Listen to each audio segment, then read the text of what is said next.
Good morning. This is KELOLAND On The Go with all you need to know in news and weather as you start your weekend. We also have your boredom busters coming up, but first our top story.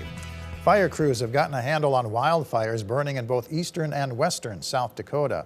Multiple agencies responded to a grass fire that sparked early Friday evening in Union County, north of Spink Township and south of the town of Nora. Strong winds made the firefighting effort difficult. It just got super out of control with the wind and moved fast. So we got ahead of it, southeast of it, and just trying to evacuate people before the fire would get to their place. So far we have a car that's burnt up and pretty close to some houses, but fire got ahead of it too, and everybody's safe so far. Christie says crews responded to 3 separate fires in the county on Friday. Meanwhile, Beersford Fire Rescue posted that 2 homes were saved from the fire and 2 firefighters have minor injuries. Briley Piper is awaiting execution 25 years after he and 2 others tortured and murdered Chester Pogue in Spearfish Canyon. His lawyers went before a federal judge in Sioux Falls Friday to argue against his execution. The South Dakota Attorney General's office has defended the past prosecution of the case against Piper. The court heard arguments today regarding the constitutionality of the federal death penalty statute, as well as evidentiary matters from jurors to a note passed by a nun to TV privileges to a jailhouse informant. The judge says he'll rule on the arguments by the end of this month. Piper is currently the only person on South Dakota's death row. One other person in this case was already executed. The other is serving a life sentence.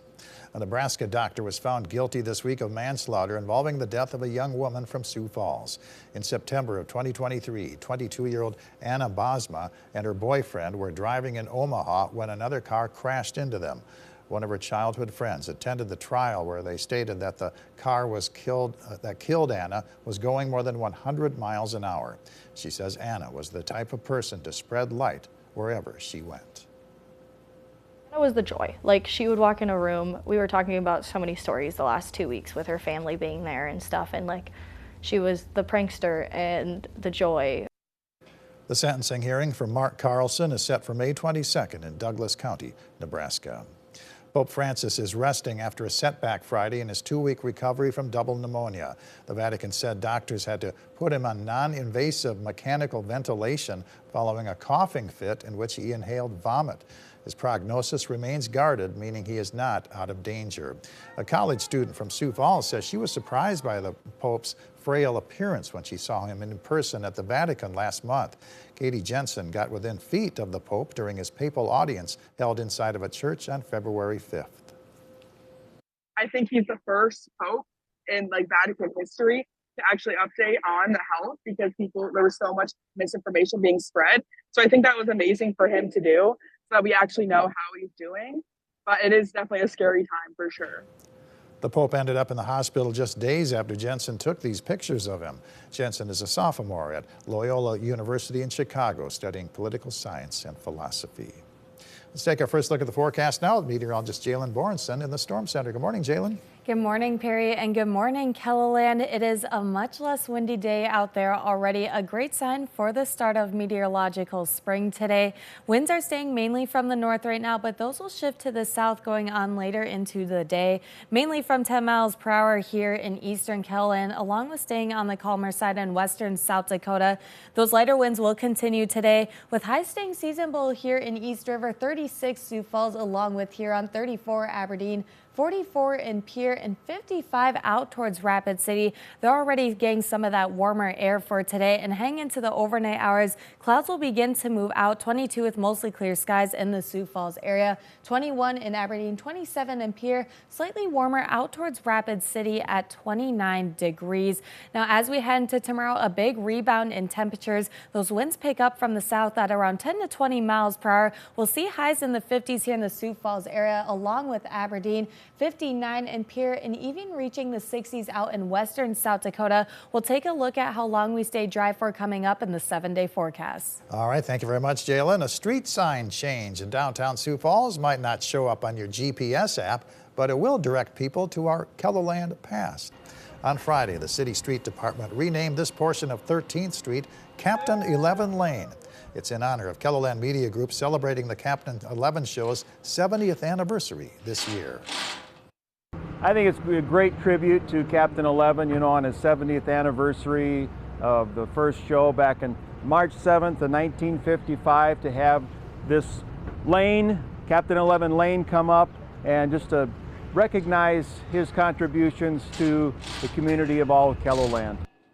Next week, the mayor will proclaim March 7th as Captain 11 Day in Sioux Falls. It's the final weekend of the season at Great Bear Ski Valley in Sioux Falls. Skiers and snowboarders can hit the slopes from 8 a.m. to 9 p.m. College ID night runs from 5 to 9 p.m. The tubing hill is closed, and Great Bear closes out the winter with Snurt Fest on Sunday. Swamp Daddy's Cajun Kitchen in downtown Sioux Falls is hosting a Mardi Gras Children's Parade. Kids can make their own parade float out of a cardboard box and join in on fun that includes games, prizes, and crafts from 11 a.m. to 2 p.m. The Toy Lending Library in Sioux Falls is hosting an open house. Families are invited to borrow free toy boxes for their children from 9 a.m. to noon. There will also be popcorn, lemonade, crafts, and a toy testing station. The Urban Adventure Center in Sioux Falls is hosting a day of play.